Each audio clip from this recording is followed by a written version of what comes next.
moi, ce que j'ai étudié, c'est effectivement comment les mesures prises en Asie pour limiter la transmission de la grippe des oiseaux aux humains avaient transformé les relations des Asiatiques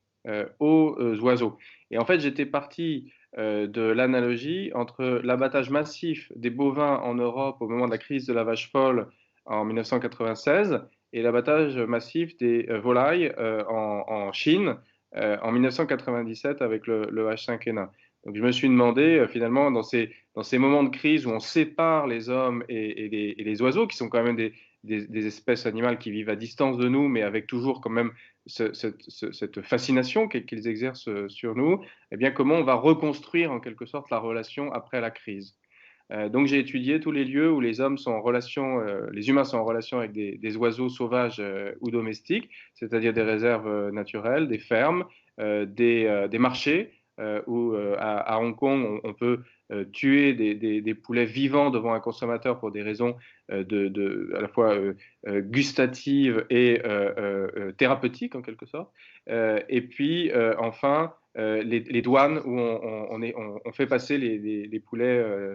qui sont commercialisés du sud de la Chine vers Hong Kong. Ce que la grippe aviaire révèle, c'est qu'il y a toujours eu des virus de grippe qui sont passés des oiseaux sauvages aux volailles domestiques aux humains,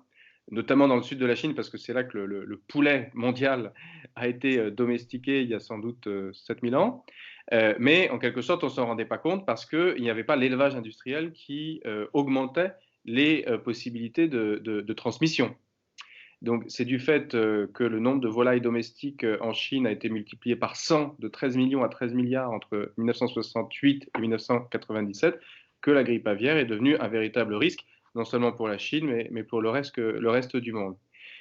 Donc effectivement, on peut en déduire que pour limiter les risques de grippe pandémique, il faut diminuer la taille des élevages de volailles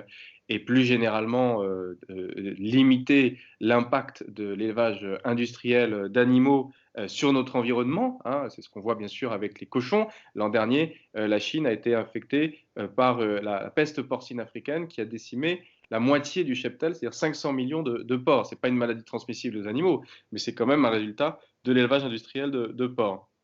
Et puis ce qu'on voit avec les chauves-souris aujourd'hui qui nous transmettent des virus, alors là, ce n'est pas des animaux domestiques, hein, c'est vraiment des animaux sauvages, mais qui se rapprochent des habitats urbains du fait qu'on coupe les habitats sauvages de ces chauves-souris, notamment par la déforestation. Et donc là aussi, c'est une perturbation anthropique qui cause des maladies transmissibles des animaux aux humains. Le jour où on voudra comprendre vraiment ce qui s'est passé avec cette pandémie, il faudra cesser de blâmer tel ou tel État pour réfléchir à cette phrase des microbiologistes depuis les années 70, la nature se venge.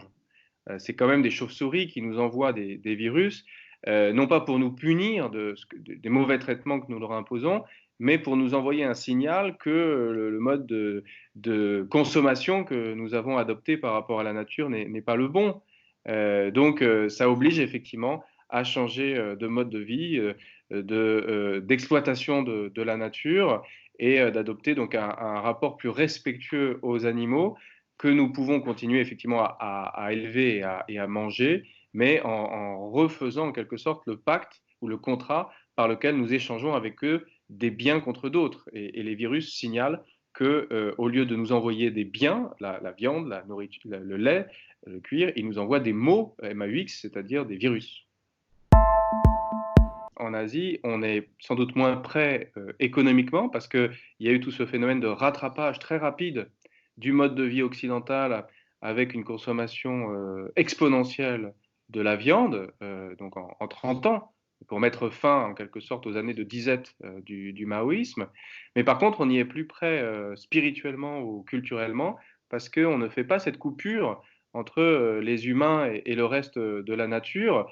Bon, le bouddhisme, par exemple, a conduit un grand nombre de personnes à prier pour les âmes des animaux abattus pour la grippe aviaire.